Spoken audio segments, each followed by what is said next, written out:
अरे कपड़े धूप में किससे पूछकर सुखा रहे हो? तुम्हारे बाप की धूप है क्या? धूप चोर कहीं के, शर्म नहीं आती? गरीब मुल्क को नुकसान पहुंचा रहे हो, हुकूमत को लूट रहे हो। अरे साहब, पूरी दुनिया के लोग कपड़े धूप पर ही सुखाते हैं, इसमें चोरी कैसी? जल्दी से अपने कपड़े उतारो। क्यों साहब, मुझे बगैर कपड़ों के देखना चाहते हो? अरे जो तार पर सुखाने के लिए लटकाए हुए हैं वो उतारो, अगर नहीं तो खर्चा पानी दो और अपनी जान छुड़ाओ। तुम्हें तो मैंने धूप चोरी करते हुए रंगे हाथों पकड़ लिया है। अगर जेल में डाल दिया ना तो सड़ते रहोगे पूरी उम्र, तुम्हारी लाश निकलेगी वहां से। धूप चोर कहीं के। अरे साहब, चोरी कैसी? अरे धूप पर हुकूमत ने टैक्स लगा दिया है, अब धूप पर कपड़े सुखाने का बिल आएगा। हाँ, लेकिन साहब हमने तो सुना है कि हुकूमत ने सोलर सिस्टम पर टैक्स लगाया है। अरे सोलर सिस्टम क्या पानी पर चलता है? नहीं साहब, सोलर सिस्टम तो धूप पर ही चलता है। तो टैक्स किस पर लगा? साहब सोलर सिस्टम पर। अरे धूप पर लगा ना, मुझे पागल समझ रखा है क्या? धूप चोर कहीं के। धूप को सरकार ने अपनी तहवील में ले लिया है, खबरदार जो मुफ्त में धूप इस्तेमाल की। अब सोच क्या रहे हो? उतारो कपड़े। साहब मैं सोच ये रहा हूँ कि कैसे कैसे टैक्स लगा रही है हुकूमत हम आवाम पर।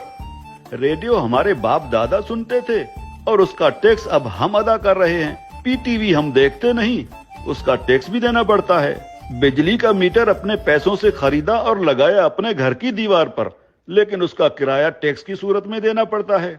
बिजली आने का टैक्स, बिजली जाने का टैक्स। अरे साहब, हम कौन कौन से टैक्स अदा करें? और जो IMF का कर्जा लेकर खा गए हो वो कर्जा कौन उतारेगा? अभी तो सांस लेने पर भी टैक्स लगेगा।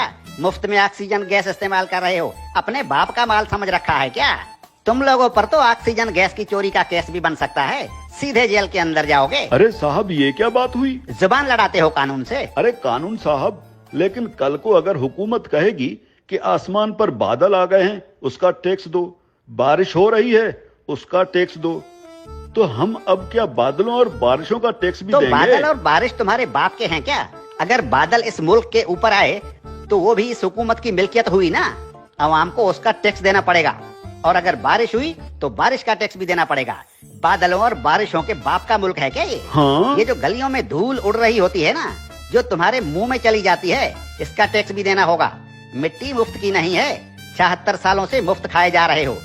उतारो अपने कपड़े, धूप को मुफ्त का माल समझ रखा है। याद रखो, जो भी धूप का टैक्स नहीं देगा उसके घर के ऊपर सूरज निकलना बंद हो जाएगा। और हाँ, ये जो बिजली की तारों पर परिंदे बैठते हैं ना, उन्हें भी बता दो कि बिजली के तारों पर अगर बैठे तो उसका टैक्स देना होगा। सरकार परिंदों को बिजली के तारों पर बैठने का बिल भेजेगी। हाँ? टट्टी करने कितने बार जाते हो? बस एक बार जाता हूँ, और अगर पेट खराब हो तो कभी कभी 3-4 बार भी जाना पड़ता है। अपना पेट किसी अच्छे मिस्त्री से बनवा लो। अगर दिन में टट्टी एक बार से ज्यादा आई तो उस पर भी टैक्स लगेगा। हाँ, एक बार टट्टी करने पर पेशाब मुफ्त कर सकते हैं। ठीक है कानून साहब, लेकिन पाद और फूसी का भी बता दीजिए। पाद और फूसी गिन गिन के मारा करो, अगर मिकदार ज्यादा हुई तो टैक्स लगेगा। धूप चोर कहीं के, तुम जैसे लोगों ने मुल्क को लूट लूट कर भिखारी बना दिया है। अब ये मुल्क मजीद नुकसान बर्दाश्त नहीं कर सकता। हर चीज को अपने बाप का माल समझ रखा है।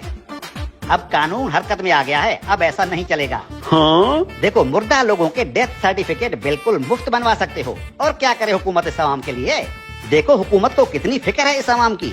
अरे हुक्मरान मुल्क की सड़कें बंद करवा कर 100 बड़ी और दुनिया की महंगी तरीन गाड़ियों की कतारें बनाकर दिन रात मगरिब से मशरिक और शुमाल से जुनूब के चक्कर लगा रहे होते हैं। किसके लिए? आप आवाम के लिए। तंदूर पर रोटियां लगवा रहे हैं। इतनी फिक्र है हुकूमत को इस आवाम की। इस हुकूमत के किस किस भलाई से मुंह फेरोगे साले धूप चोरो?